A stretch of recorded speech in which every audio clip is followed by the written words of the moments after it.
Sinisilip ng Bureau of Internal Revenue ang mga kandidato sa midterm elections kung sumusunod sila sa tax rules.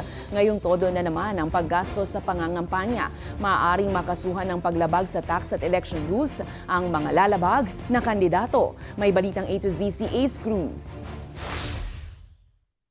Isang linggo matapos ang marangkadang campaign period para sa national positions, kaliwat kanan ang campaign sorties sa mga kandidato sa midterm elections. Kaya't kaliwat kanan din ang gastos sa pangangampanya mula sa tarpaulins, posters at advertisements. Paalala ni Bureau of Internal Revenue Commissioner Romeo Lumagi Jr., sakop pa rin ito ng tax rules, sariling gastos man ito ng kandidato o donasyon ng supporters. Dahil kinakailangan natin i-account lahat ng mga natanggap natin na donasyon at lahat ng mga gastos natin kapag tayo ay nagbabayad sa mga suppliers na inano natin katulad ng mga ads at kung tayo ay bumibili ng mga campaign paraphernalia ay kinakailangan po nating mag-withhold ng porsyento dito. Maaaring makasuhan ng paglabag sa tax at election rules ang mga lalabag na kandidato. Kapag nakita namin yan, magkakaroon ng kaukulang penalties kapag ang mga kandidato ay nakita natin na hindi sumunod sa mga patakaran pagdating sa mga pagtanggap ng donasyon at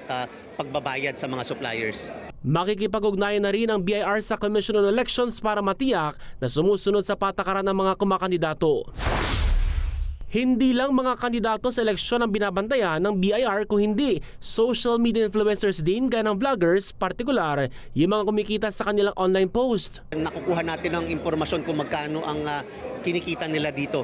So nako-cross-check natin yan, nalalaman din natin yan. Kaya pagka hindi tugma sa kanilang mga voluntary compliance sa mga fina-file nila ay nagpapadala tayo ng audit. Umabot sa 2.85 trillion pesos ang nakolektang buwis ng BIR noong 2024 na pinakamataas sa loob ng 2 dekada. Pero mas mataas pa ang target revenue collection ngayong taon na higit 3.2 trillion pesos.